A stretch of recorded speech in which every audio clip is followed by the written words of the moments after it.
Welcome back, friends, one more time. This is date 8, a lifetime of love. We're talking about dreams. Congratulations, you did it. 8 dates with your spouse. You've developed a new pattern and a ritual of dating your spouse. We're really, really proud of you. Really proud of you. Yeah. Yeah. Along the way, we're also practicing, developing these conversation skills, like listening carefully, listening for emotions that are in this other person, not just the content, and reflecting back. And we're also trying to be intentional about building each other up, encouragements, big. And we also really work on speaking assertively, not defensively or passive aggressively, but just speaking assertively with your spouse about your needs and desires in life. Totally, and wondering more, not assuming that you already know, just getting curious, right? Yep, and then always just seeing the cup half full. It's really important. Gratitude and optimism. But on this date, we're going to talk about dreams, and I'm so excited. Yes, I know you're so excited. Before this date, hopefully you did get a chance to do the dream levels exercise and you have your nice little circles with all your dreams in them. Or maybe you don't need any of that, and you already have all kinds of schemes and plans to keep you busy for a lifetime or more.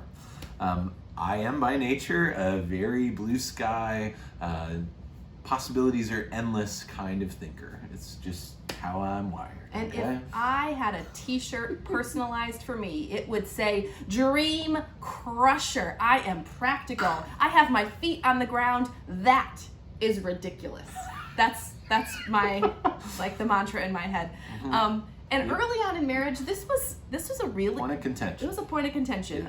Carl would come to me with this dream, this cool idea, this thing that he had been thinking about all day long, and he was just bursting to tell me about, and I would cut that thing to the ground. We don't have money for that. We don't have the time for that. That's a ridiculous idea. That's never going to happen. Yep. And I've learned that that's not the way you approach a dreamer. Like, I've learned to step. Like, when he comes to me, and in the back of my mind, I just am thinking, this is ridiculous. This is never going to happen. I don't say those words out loud. What I think is, hey, I'm going to ask a couple more questions. I'm going to, try to draw out of him what he's really trying to do here. Yeah. I'm going to help him put legs on this dream and find practical ways that maybe we could actually do this crazy scheme of his. And it's actually kind of worked out well, I think. Yeah, for sure. I mean, so for one, I think once I got over this sense of like taking it personally when it's like cut the legs out of the dream and like deflate the balloon, I kind of got to the sense of like, oh, I see. She's just trying to keep the wheels on the bus and keep us moving through life. I've learned to actually just defend the dreams that I really believe in more, and kind of this Dream Crusher stuff has helped me to prioritize, because I can't do all the dreams, but it's helped me to lean into the ones that matter more. And I've seen more of these dreams become a reality because I'm attached to this person, head in the clouds, feet on the ground, right? And it's really it's wonderful. Yeah.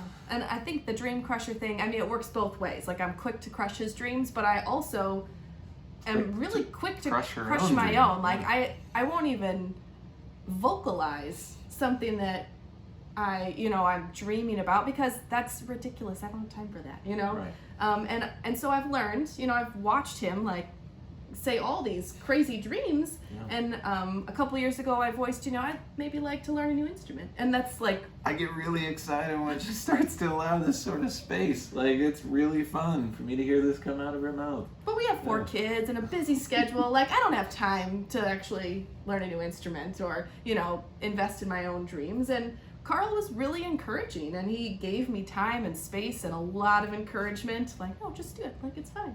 And I learned a new instrument. I learned the ukulele, and I now have a mandolin I'm working on. And it's been really fun to actually have a dream and watch it come to fruition instead of just crushing it right out of the gate for myself.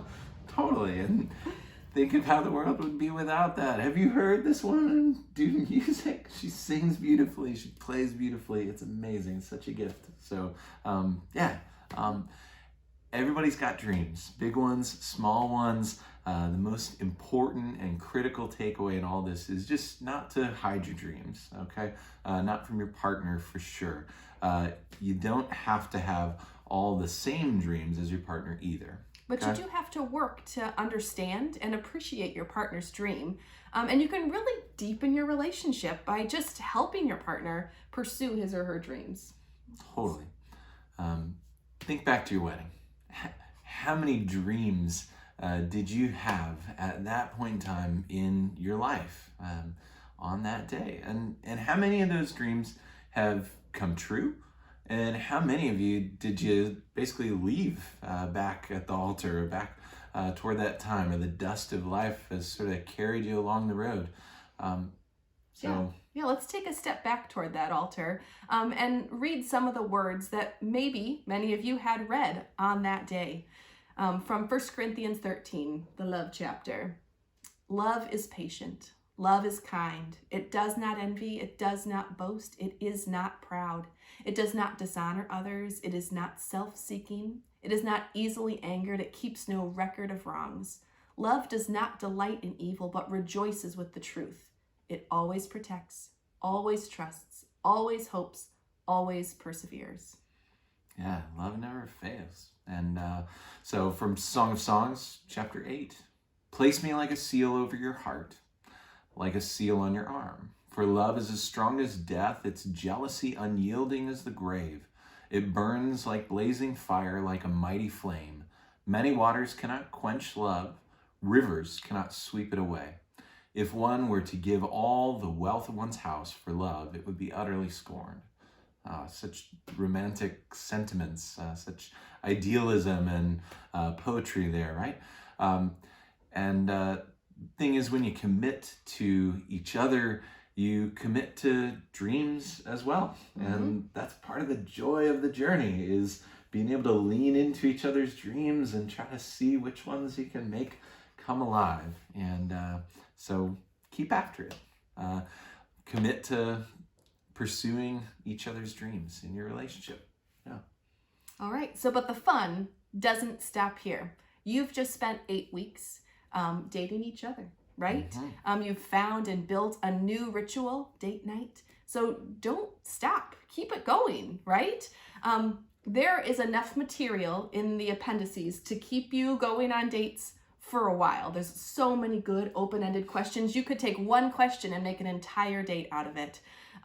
So where else are you going to go? Where are you going to go from here? What's your plan?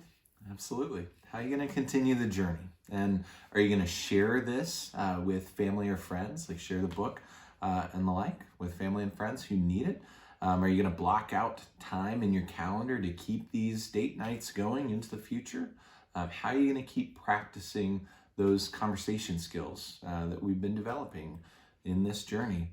And also in the Zoom groups, we've met some new friends, and that's been really, really wonderful as well. Yep, and we also have the Facebook group up and going. If you haven't joined it yet, it's just 8 dates at Pop. And we'd like to keep it going past this course. You know, keep using it to encourage one another.